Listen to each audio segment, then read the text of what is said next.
बड़ी उपलब्धि तो एकदम से ये प्रकृति आपको कभी देने वाली है ही नहीं। भूल जाइए आप कि बड़ी उपलब्धि एकदम से मिल जाएगी, जाने जाओगे, पहचाने जाओगे, देश विदेश में नाम हो जाएगा, कभी एकदम से ऐसा नहीं होने वाला है। प्रकृति आपको सफलता का एक छोटा सा अंश पकड़ाएगी शुरुआत में, वो उपलब्धि का एक छोटा सा अंश पकड़ा देगी शुरुआत में।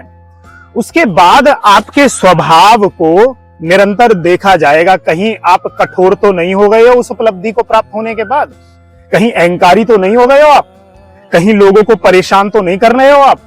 तो अगर आप लोगों को परेशान कर रहे हो, अहंकारी हो गए हो, तो फिर प्रकृति में आपके नाम की नकारात्मक गूंज निरंतर पहुंच रही है।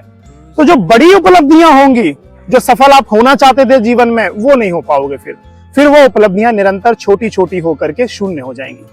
और अगर सकारात्मक संदेश प्रकृति को मिल रहे हैं आपके नाम के, आप विनम्र हो, ग्रेटिट्यूड दिखा रहे हो, तो आपको बड़ी बड़ी उपलब्धियां फिर मिलने लगेंगी। क्योंकि छोटी उपलब्धि मिलने के बाद आप साधारण ही रहे, आप विनम्र ही रहे।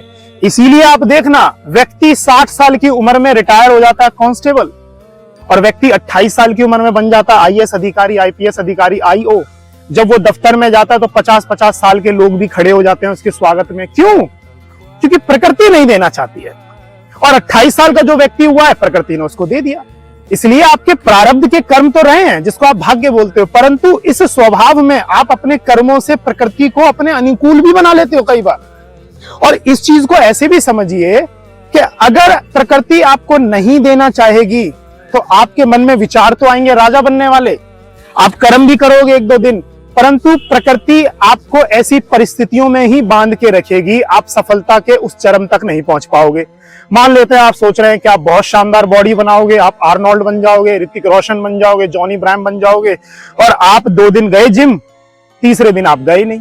प्रकृति ने ऐसी परिस्थिति बना दी, आपके मन में आलस भर दिया, ले बेटा तू आलसी रहे। या आप जिम के समय पे कोई काम आ गया, आप वहां जाने लगे, दोस्तों में लग गए, मोमोज खाने लग गए, आप हस्त मैथुन में ही लगे रहे पूरे जीवन भर। आपके दिमाग में चलते तो रहे बड़े ख्याल में, बड़ा बनूंगा ये, परंतु हस्त मैथुन, लड़कियों में ही लगे रहे, गंदे काम ही करते रहे। वहीं दूसरा व्यक्ति जिसको प्रकृति देना चाहती है, वो निरंतर उठता रहा, सुबह दौड़ता रहा और जिम जाता रहा, और उसने निरंतर अपनी शानदार बॉडी बना ली, क्योंकि प्रकृति उसको देना चाहती है। और आपको नहीं देना चाहती तो प्रकृति ऐसी ही परिस्थितियां बनाती रहेगी, आपको इन्हीं चीजों में उलझाती रहेगी, आलसी बना देगी आपको, आप उठोगे ही नहीं, बिस्तर पे लेटे रहोगे, आप खर्च खूब करोगे। तो प्रकृति जब देना चाहती है तो आपको देगी, और नहीं देना चाहती है तो कुछ भी नहीं देगी। इसलिए जीवन में आपके पास कितनी बड़ी उपलब्धियां होंगी, जीवन में सफलता की किस सीमा को आप छुओगे, आपके मन में विचार तो चल सकते हैं, आप कर्म तो कर सकते हैं, परंतु उन कर्मों को सक्रिय प्रकृति करेगी। प्रकृति के हाथ में है सब कुछ।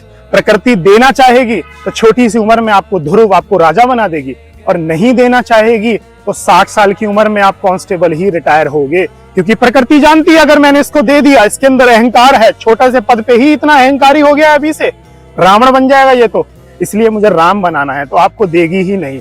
और जब देना चाहेगी 14 साल के संघर्ष के बाद भी आपको लोग जानेंगे, आप मर्यादा पुरुषोत्तम भगवान राम राजा बन जाओगे। और नहीं देना चाहेगी, सब कुछ होने के बाद भी छीन लेंगे लंका की तरह, और अंत मृत्यु होगा आपका।